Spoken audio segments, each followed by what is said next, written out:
Vamos a seguir con esta idea que hemos estado hablando los últimos domingos acerca de la habitación de Dios en nuestro corazón, en el sentido de que Dios nos habita, Dios vive con nosotros y nos controla desde adentro, nos dirige desde adentro, nos hace sentir su presencia.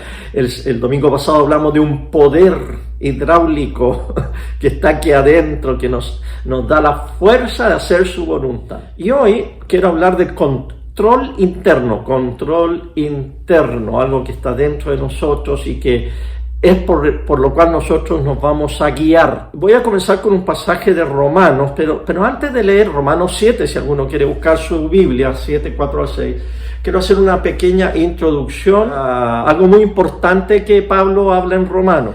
Algo clave en el libro de Romanos es que hay dos grupos. En la iglesia cristiana hay dos grupos muy marcados. Pablo habla en la carta de los fuertes y de los débiles, hermanos que son fuertes en la fe y hermanos que son débiles en la fe. Yo he llegado a entender en el estudio de Romanos que los hermanos fuertes en la fe eran mayoritariamente gentiles, o sea, cristianos que no tenían trasfondo judío, que no tenían costumbre judía, ni habían nunca guardado la ley, ni nunca habían guardado las dietas hebreas, sino que ellos, por ser de fuera del pueblo de Israel, ellos no tenían mucha conciencia de eso, aceptaron a Cristo, el evangelio que se les predicó, y ellos tenían entonces como cierta libertad, disfrutaban su libertad de ser cristianos sin tener que someterse a asuntos de conciencia, de leyes, etc. Y tenían un mejor entendimiento de la cultura y a la vez entonces eran como un poquito más influyentes y tenían como conexiones, poder, dominio. Y por otro lado, en la iglesia de Roma tenemos a los cristianos de trasfondo judío, aquellos que habían aceptado al Mesías, porque había una gran población de judíos en todo el imperio, especialmente la capital, en Roma, cristianos de trasfondo judío. Ellos habían estado toda su vida acostumbrados a observar la ley de Moisés, estaban acostumbrados a comer comida kosher, ellos no comían nada que lo prohibiera la Torá, la ley, guardaban los días de fiesta, guardaban el sábado y seguían a Jesucristo. Para ellos era muy difícil deshacerse de la ley, deshacerse de las fiestas, deshacerse de no guardar una dieta. Así que a medida que yo voy hablando, yo creo que ustedes están haciendo una relación con nuestra cultura. Cuando nosotros venimos de nuestra cultura, sea la que sea, especialmente en Latinoamérica, si usted viene de una cultura católica y conoce a Cristo realmente, al Cristo vivo, ama a Cristo, se entrega a Cristo, pero todavía hay asuntos de conciencia, hay asuntos de practicar o no practicar, de comer o no comer, de hacer o no hacer, porque lo traemos como en la mochila, ¿verdad? Y hay otros que ni el moño se les menea, ellos son libres en Cristo. Lo mismo pasaba con los cristianos de trasfondo judío en el libro de los Romanos. Ellos eran los débiles, a ellos se refiere Pablo cuando dice que guardan ciertos días y que comen ciertas cosas, y anima a los fuertes a no hacer caer a los débiles, sino que los consideren, porque ellos todavía no tienen como esa libertad o esa fortaleza, etc. Pero a la vez, Pablo les tira las orejas a los dos grupos, porque en los dos grupos hay gente que son tosudos, orgullosos y que no aceptan al otro grupo. Porque si bien el débil pareciera débil y que hay que cuidarlo, él tenía el orgullo de la ley, el orgullo de las fiestas, el orgullo de la dieta, el orgullo de lo que él había practicado toda la vida, y miraba con desprecio a este otro que hace todo lo que yo no hago y es una persona demasiado libre. Pero por otro lado, el fuerte, el que no se movía con estos asuntos, despreciaba al débil, porque decía que el débil estaba atado, era acartonado, no sé, pues era una persona problemática, era legalista, y lo insultaba y como que ponía su superioridad de libertad sobre el otro. Y Pablo le llama la atención a los dos y les dice: bueno, somos un cuerpo en Cristo, somos un cuerpo y tenemos que amarnos y dejar el orgullo, el poder, el control, y ambos debemos unirnos en la humildad de seguir a Cristo. Pero este es un pequeño trasfondo para Romanos 7, 4, 6. 7, versículos 4 al 6. Así también, hermanos míos, por medio del cuerpo de Cristo, han muerto a la ley para pertenecer a otro, al que resucitó de los muertos, a fin de que demos fruto para Dios. Obviamente usted me va a decir, le está hablando a los hermanos débiles, es decir, a los hermanos que todavía tenían una tranca de conciencia con la ley. A ellos les dice, ustedes por medio del cuerpo de Cristo han muerto a la ley para pertenecer a otro, al que resucitó de los muertos, a fin de que demos fruto para Dios. Porque mientras vivamos en la carne, las pasiones pecaminosas estimuladas por la ley actuaban en nuestros miembros y producían frutos que llevan a la muerte. Pero ahora que hemos muerto a su dominio, estamos libres de la ley. Y de ese modo, y aquí yo lo tengo subrayado en rojo, porque de eso es lo que vamos a hablar hoy, y de ese modo podemos servir en la vida nueva del Espíritu, y no bajo el régimen de la letra, del legalismo, de la ley de Moisés, ¿no? De que estaba escrita en los 5 libros del Pentateuco. Repito, de ese modo podemos servir en la vida nueva del Espíritu y no bajo el régimen de la letra. Y aquí era el problema de nuestros hermanos débiles, que tenían mucho énfasis en las reglas, en las dietas, en las fiestas, en la vestimenta y infinitud de reglas, ¿no? De que ellos no tenían esa libertad de vivir bajo el poder del Espíritu, una nueva vida, sino que se dejaban llevar por las tradiciones antiguas y lo que antes ellos habían aprendido. Adelantémonos al año 2020, el año de la pandemia. Vamos a la vida de cada uno de nosotros. Cada uno de nosotros tiene un trasfondo, una vida que nos aguanta, nos formó, nos llevó desde el nacimiento hasta ahora, o si queremos hacer un corte, desde nuestro nacimiento hasta cuando conocimos al Cristo vivo. Puede ser un trasfondo católico romano, puede ser un trasfondo evangélico, pentecostal, puede ser un trasfondo político de izquierda, un trasfondo agnóstico, un trasfondo ateo, bueno, el que sea. Pero cada una de las cosas que están tras de nosotros, ¿ya? Y como bien lo decíamos en el curso el cristiano emocionalmente sano, Jesucristo está en tu corazón, pero tu abuelo todavía está en tus huesos. Ese abuelo terco y porfiado nos hace muchas veces ser débiles en la fe, porque permanece allí y es un peso, es una sombra, es algo que todavía nos empuja desde atrás o nos llama la atención o nos impide avanzar. Yo personalmente fui criado en una iglesia evangélica pentecostal y para nosotros ese trasfondo del cual agradezco mucho al Señor, porque si no hubiera yo nacido en esa familia, ¿qué sería de mí? ¿No? Y lo mismo usted, cada uno de ustedes. Algunos de ustedes he escuchado que se lamenta y dice, ¿por qué yo conocí al Señor tan tarde en la vida? Mira, los tiempos tú no los manejas, el Señor es soberano. Y el Señor te llamó cuando te tuvo que llamar, y tú lo conociste al Señor cuando tuviste que conocerlo, y no te quejes ni te lamentes del pasado. Lo pasado, pisado.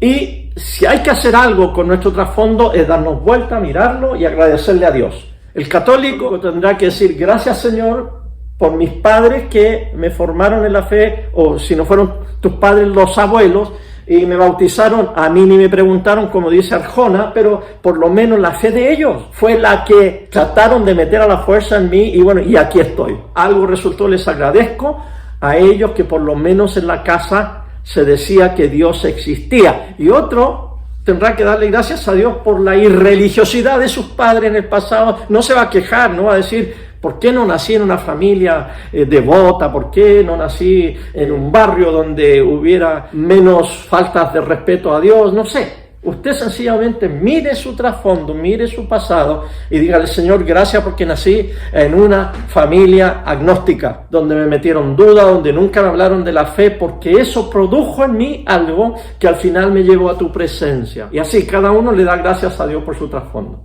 Si no, no podemos avanzar. Yo fui criado en una iglesia evangélica pentecostal y le doy gracias a Dios. Y ahora miro, ¿qué de ese trasfondo me fue útil y qué de ese trasfondo me estorbó un poco el conocer mejor al Señor? En nuestra iglesia el énfasis era sentir la presencia de Dios, sentir las cosas espirituales, era lo más importante para nosotros, el sentimiento, la emoción, el sentirse ligado a Dios de una manera muy fuerte emocionalmente. Jamás nuestras oraciones eran tan suaves y tan calmadas como las que tenemos ahora de esa conversación: Señor, te doy gracias. Era siempre: Padre, en el nombre de Jesús, gracias, Señor. Se fijan que siempre, y todavía mis hermanos pentecostales, encuentro su relación con Dios siempre, si estamos hablando a este nivel aquí, cuando hablan de Dios o hablan con Dios, suben a un nivel de la emoción de inmediato. Señor, aleluya, gracias, Padre. Y la voz que se quiebra de emoción, porque si lloro, Señor, te doy gracias porque eres un Dios amoroso. Mis hermanos de trasfondo pentecostal van a decir: no está orando bien, no está metido en la oración, no está conectándose, es muy frío. Eso es muerte, el hermano está muerto espiritualmente. Pero el hermano que grita, el hermano que se mueve, que proclama. Así entendíamos en nuestra iglesia. Miren, no estoy criticando y no quiero sonar que estoy ridiculizando. Como dice mi esposa, estoy diciendo los hechos. Los hechos son esos, que en nuestra iglesia nos sentíamos culpables cuando no sentíamos. Y yo veía gente muy fiel en la iglesia, incluso veía familiares míos, personas, hombres y mujeres, un ejemplo de cristiano, de amor, de devoción, de entrega, pero a veces me confundía porque esos familiares míos no gritaban, no lloraban, no danzaban, no se emocionaban, eran medio secos. Entonces uno como niño decía: ¿cómo es posible si el Señor nos toca y si el Señor nos habita y si el Señor nos da esas emociones? ¿Por qué ellos no? Y uno se confundía. La pregunta era entonces: ¿cómo nos dirigía a Dios? ¿Por las emociones o por algo más? El pastor Juan Carlos Ortiz dice que como capitán de nuestras conciencias, Dios tiene una manera de dirigirnos que es mejor que los impulsos casuales de los vientos de la emoción. El Señor va llevando nuestro barco, nos dice: esta es mi voluntad, por aquí te vas a ir. Ahora, ¿cómo percibo yo la voluntad de Dios? ¿Cómo percibo que mi barca va en la dirección correcta? ¿Por los vientos? Si el viento sopla para allá me voy. Ahora, esos vientos eran los vientos de la emoción, que a veces soplan y otras veces no soplan. Quiere decir que cuando no soplan, Dios no me está dirigiendo. Y cuando viene un gran huracán es que todo el poder y la fuerza de Dios está detrás mío. El pastor Ortiz dice que Dios no nos dirige por impulsos casuales, solamente por la emoción, sino que tiene que haber algo mucho más profundo. Y eso es lo que el cristiano debe entender. Eso es lo que nosotros debemos entender acerca del poder interno, acerca de que Dios nos habita dentro de nuestros corazones, acerca de la conciencia, acerca de la vida espiritual. Y para eso hay que detenerse en la vida y hay que hacer el camino al corazón. La Biblia habla tanto del Espíritu Santo como de nuestros espíritus. Nosotros somos seres espirituales. Y el Espíritu Santo es la tercera persona de la Trinidad Divina, es Dios con nosotros aquí, actuando en la humanidad, en el mundo y habitando junto con el Padre y con el Hijo el corazón del creyente. Por eso que este pasaje de Pablo, podemos servir en la vida nueva del Espíritu. ¿Se ha detenido usted a pensar en esto? ¿Está viviendo usted la vida nueva del Espíritu? Y no es para hacerlo sentir culpable y decir: no, yo no, entonces está frito. No, es para inquietarlo. Yo estoy inquieto. Yo quiero vivir siempre en el Espíritu, en la vida nueva del Espíritu. Y quiero indagar sobre eso, porque Pablo dice que podemos servir en la vida nueva del Espíritu.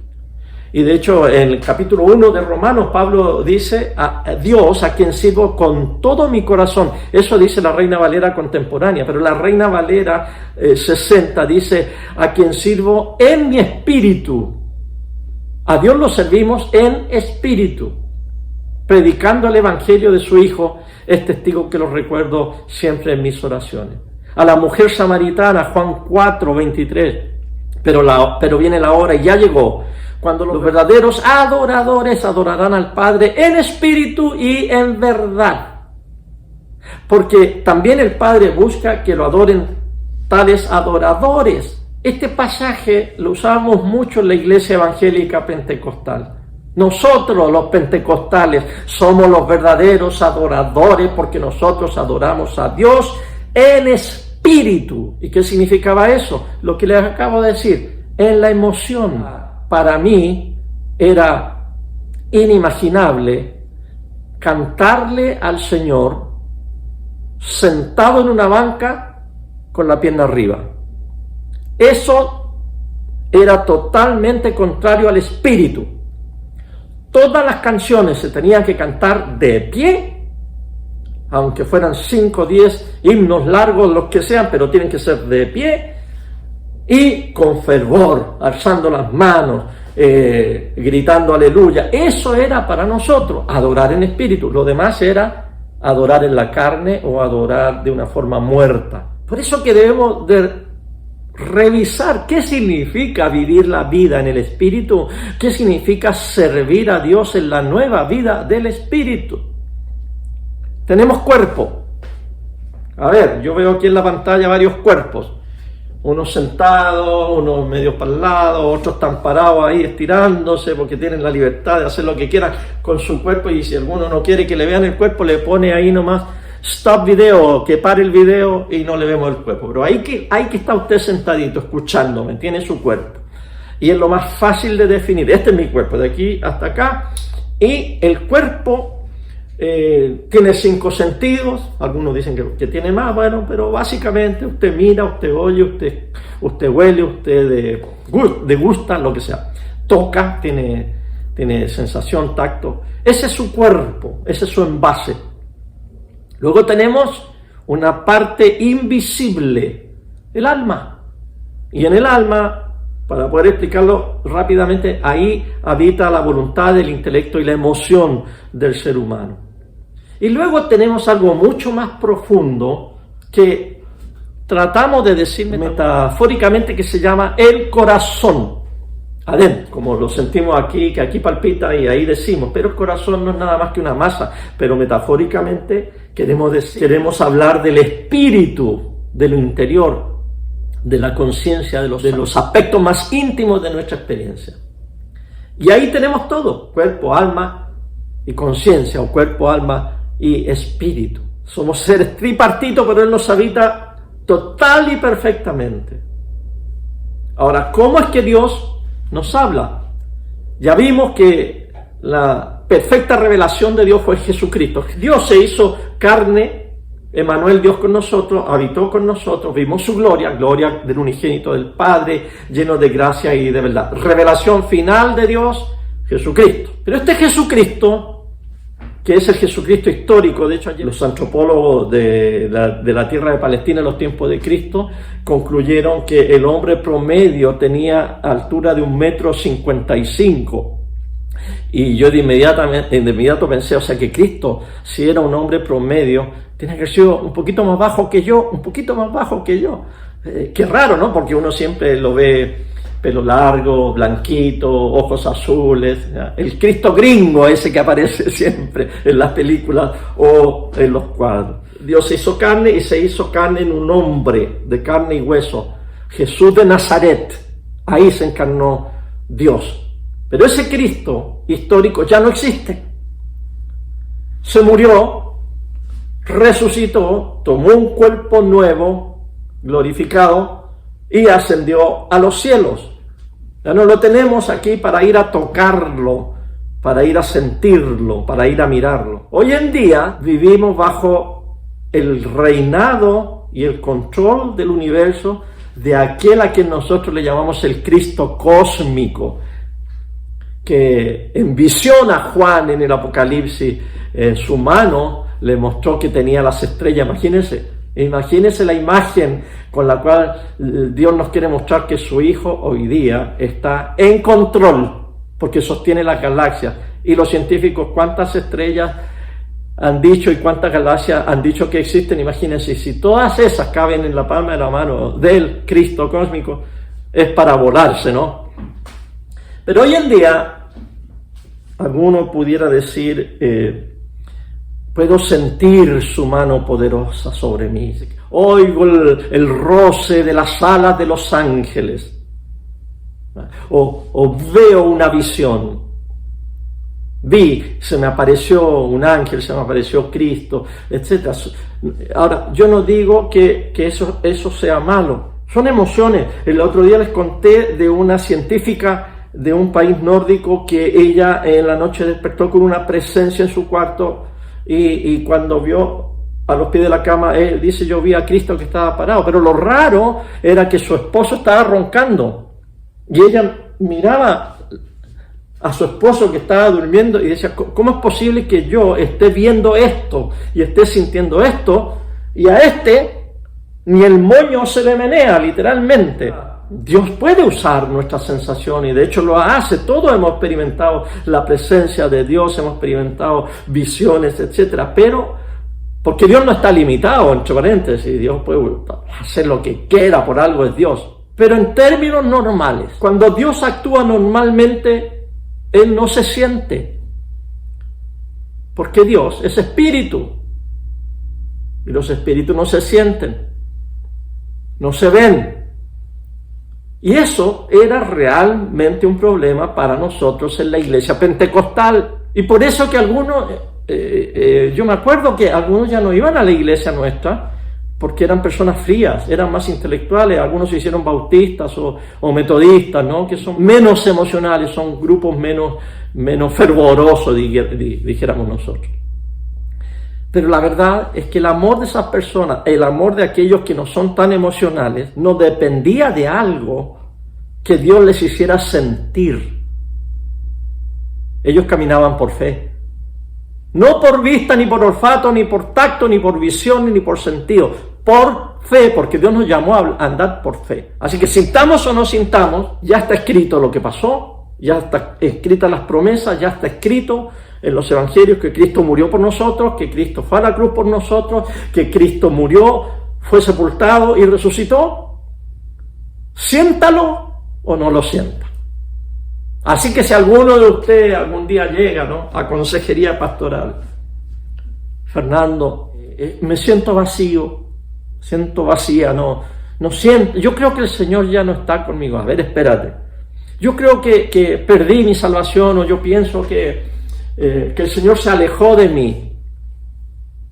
Yo lo único que te diría, a ver, espérate un momentito, déjame tomar la Biblia, déjame tomar aquí la Biblia y leer el Evangelio, porque yo la última vez que leí el Evangelio dice que Él mandó su Espíritu y que ya tu Espíritu vive en ti, y la última vez que yo leí aquí decía que Cristo resucitó de entre los muertos y que ahora vive por la fe en tu corazón, porque si ya eso ya no existe aquí y alguien lo sacó, bueno, te voy a pedir perdón, pero si todavía sigue esa verdad aquí, estás mal, estás equivocado, equivocada, porque si Cristo prometió lo que prometió, el perdón de los pecados, la vida eterna, tú tienes el perdón de los pecados, tienes la vida eterna, la sangre de Cristo ha lavado tus pecados, tú los sellaste en las aguas del bautismo, tú tienes la presencia del Espíritu Santo. Siéntalo o no lo sienta. No me vaya a decir usted un día aquí que, oye, Fernando, es que yo no siento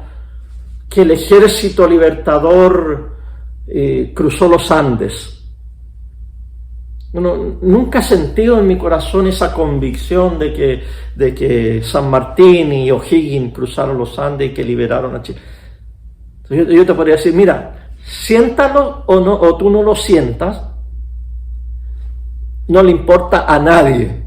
Eso es un hecho histórico, eso pasó Y el hecho es que ahora, en 2 semanas vamos a celebrar la independencia, producto de ese cruce de los Andes, de San Martín y O'Higgins.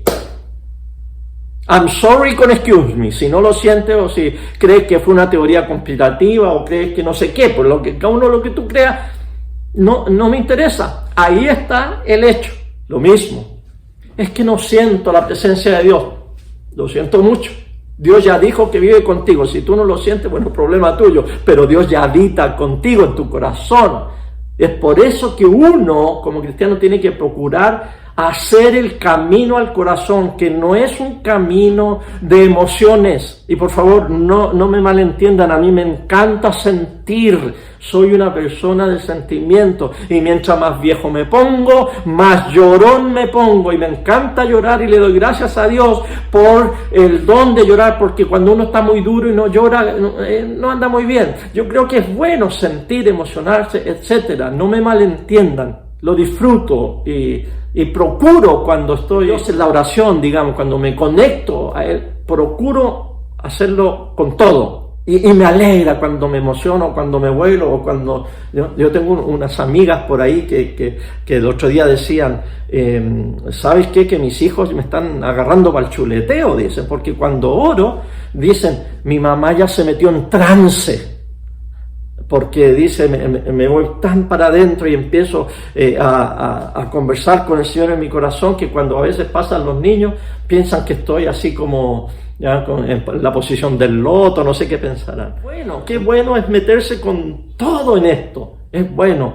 Pero si siente, gloria a Dios, si no siente, usted siga en eso. No estoy en contra de sentir, de meterse con todo en esto.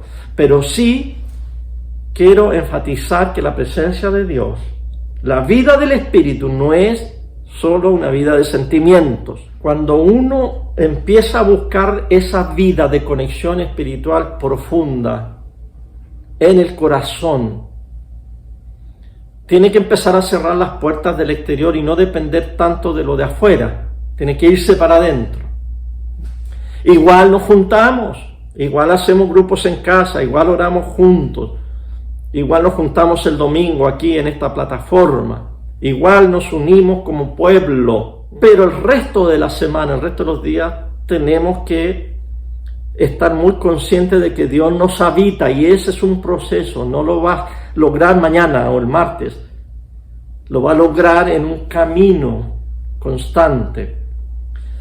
No piense, otra vez le quiero decir, no piense usted que esto también es un asunto de vaciarse, de decir, me voy a ir para adentro y ahí voy a ver qué pasa. No, esto tiene más que ver con el asunto de la hiperactividad que tenemos.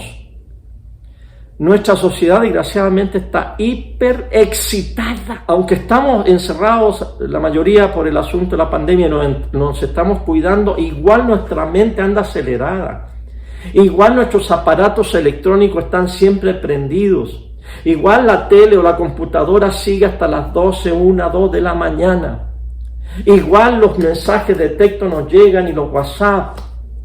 Igual las noticias, igual los chismes, igual los vecinos, igual la cuenta del arriendo, del dividendo, igual todo está como rodeando, igual los problemas con los hijos o las conversaciones o las soluciones que hay que hacer, que hay que sacar la vida adelante, igual las enfermedades. Hay tantas cosas que estamos como acelerados, si es esa la palabra. La vida en el Espíritu consiste en, no tanto en ese vacío etéreo y en ese nirvana que algunos piensan, en ese silencio y estar ahí haciendo om. No nos referimos a eso, sino que nos referimos que la vida del cristiano espiritual, que se quiere conectar con el Espíritu de Dios, lo primero que hay que hacer es empezar a desacelerarnos. Y cada día necesitamos ese tiempo de paz, de tranquilidad. Mira, yo no prendo esa vela por superstición, por tradición. Yo prendo esa vela porque mirando una vela a mí me ayuda mucho. La vela no es eléctrica, la vela no es computacional ni digital. La vela es lo más primitivo, el fuego es lo más primitivo que existe. Y la mayoría de ustedes hace mucho tiempo que no ve un fuego real, aparte del fuego del gas de la cocina y cuando hierve la tetera o cocina, pero que nomás es útil. El prender para mí la vela es desconectarme y ver algo tan natural, el fuego, y medito en Dios, el fuego de su presencia, de Dios, y me calma, y además como tiene olorcito, me ayuda, ¿no?, a que el cuarto esté perfumado, y eso me hace a mí, personalmente, tranquilizarme, apagar los aparatos, abrir el libro santo de Dios, leer y orar los salmos, empezar a respirar más lento porque ando muy acelerado en esta sociedad, en este mundo, y empezar a pensar en que Dios está conmigo, en que Dios quiere comunicarse conmigo. Hermanos queridos, por ahí va el control interno. Por ahí es que se mete el poder permanente. Ahí está la habitación de Dios con nosotros. No en sentir solamente, no en dejarse llevar por las tradiciones antiguas con las cuales nos criaron, sino en un redescubrimiento, no importa la edad que usted tenga, un redescubrimiento de la presencia de Dios en su corazón. Termino con Proverbios 20:27. El espíritu del hombre es la lámpara del Señor, que escudriña los sentimientos más profundos. ¿Qué busca esa lámpara, esa luz? Esa luz quiere saber qué es lo que hace palpitar tu corazón. Terminemos con esta pregunta. Y es una pregunta muy honesta, respóndela. ¿Qué es lo que me gusta más hacer? ¿Qué es lo que más me apasiona? ¿Qué es lo que hace palpitar mi corazón? El espíritu del hombre es la lámpara del Señor, y el Señor quiere saber. Y escudriña. Escudriñar significa escarbar, no hacer reaccionar. Escudriñar los sentimientos más profundos. ¿Qué es lo que más te apasiona? A mí, para ser el primero en responder, a mí me apasiona el conocimiento, la investigación, el saber. Soy inquisitivo. A otro le podría apasionar su cuerpo, el alimento, el vestuario. A otros les apasiona la política, el debate, la justicia social. A otros les apasiona la naturaleza, los animales, las montañas. A otros les apasiona el trabajo. A otros el dinero, las películas, la computación, la iglesia, el deporte, el sexo. La lámpara del Señor ilumina aquí adentro. Y el Espíritu revela nuestras sombras. Sé honesto contigo mismo. Aunque seas cristiano por muchos años, tienes que admitir que si miras al interior de tu vida, a veces como asomarse al sótano de una casa vieja, abandonada, oscuro, privado, tiene cosas olvidadas, viejos tesoros, gusanos, arañas, cosas sucias y podridas. Dios usa nuestra conciencia, Dios usa la luz de su espíritu como una linterna, no la usa como un foco así que nos avergüenza y que nos ciega. No, Dios usa la linterna para llamar delicadamente la atención en nuestras vidas. ¿Dónde está apuntando la linterna de Dios en esta mañana? En tu corazón. Dios te ha mostrado algo. Dios te ha señalado algo. Cristo habita por la fe en tu corazón. Quiere despertarte a esa realidad. Vamos a prepararnos ahora para celebrar la presencia de Cristo en nosotros por medio del pan y del vino, el pan y la copa. Gracias, Jesús, que prometiste enviar a tu Espíritu para que Él nos llevara a toda verdad y a toda justicia, y que nos recuerda lo que tú nos enseñaste, Señor. Y ahora con un corazón tierno y arrepentido y abierto, no decimos, Señor, que hay perfección. De hecho, dijimos que pueden haber muchas cosas en nuestro corazón, en los rincones más oscuros de nuestra vida interior, que no están bien limpios. Pero aquí, Señor, estamos abriendo la puerta a la comunión contigo para participar del cuerpo y de la sangre tuya. Y estamos abriendo el corazón, Señor, en la Santa Cena para que este ejercicio espiritual, este sacramento, esta ordenanza, nos ayude, Señor, a profundizar ahí en el corazón y sacar lo que no está adecuado. Así que traemos, Señor, ahora el pan y la copa para tener comunión contigo. Bendito seas, Señor, Dios del universo, por este pan, fruto de la tierra y del trabajo del hombre que recibimos de tu generosidad. Yo te quiero dar gracias porque mis hermanos tienen este pan en sus manos. Es el producto final. Pero esto proviene de la tierra, Señor, que tú has regado con tu lluvia y la has abonado con todos esos nutrientes que tiene la tierra. La has bendecido con tu sol maravilloso. Y has usado a personas que han sembrado el trigo, que lo regaron, que lo cuidaron, que lo desmalezaron y que con mucho esfuerzo después lo cosecharon, lo llevaron al molino, lo hicieron harina, la envasaron, lo pusieron en camiones, esos cargadores de sacos de harina, esos choferes de camiones que llevaron la harina a las ciudades, esos panaderos que trabajaron, que amasaron, que hicieron la mezcla, que metieron el pan en el horno, esas vendedoras en los supermercados, en las panaderías, que se levantaron temprano para ir a atender al público, las cajeras. Señor, un proceso tan largo para tener esto en nuestras manos.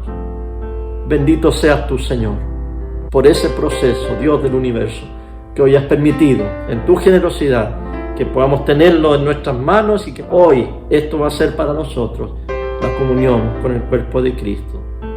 Amén. Bendito sea, Señor, Dios del universo, por esta copa, fruto de la tierra y del trabajo del hombre, también del campo, de las viñas, de las parras, de las vides, de esos campesinos. Especialmente pensamos, Señor, en el sur de Chile, campesinos esforzados, muchos de ellos pobres, con necesidad, que trabajaron la tierra y cuidaron de la viña para que surgiera ese fruto tan lindo, la uva, que fue llevada al lagar, que fue aplastada, del quien fue extraída este jugo, fue fermentado, fue envasado, por los que trabajan en las fábricas de botellas, por los que trabajan en las viñas, por el transporte otra vez a las tiendas, a los supermercados, para que finalmente nosotros abramos una botella o un cartón, lo que sea, Señor, y pudiéramos vertir en un vaso lo que para hoy nosotros será la sangre maravillosa de Cristo con la cual tendremos la comunión. La noche que el Señor fue entregado, tomó en sus manos el pan y después de haber dado gracias, lo partió y se lo dio a sus discípulos diciendo: coman todos de él, este es mi cuerpo que por ustedes es entregado, hagan esto en memoria de mí. Participemos, hermanos, del pan. Asimismo, después de haber cenado, el Señor tomó en sus manos el cáliz, la copa, y después de haber dado gracias lo repartió a sus discípulos diciendo: beban todos de ella, esta es la sangre del nuevo pacto que por ustedes se derrama. Hagan esto en memoria de mí. Hermanos unidos, toda la iglesia, bebamos de esta copa en el nombre de Jesús. Este es el misterio de nuestra fe. Anunciamos tu muerte, proclamamos tu resurrección. Ven, Señor Jesús. Y yo proclamo que Cristo ha muerto, que Cristo ha resucitado y que Cristo ha de volver. Sea el nombre de nuestro Señor bendito, hermanos, y gracias por participar de esta linda comunión todos juntos. Amén.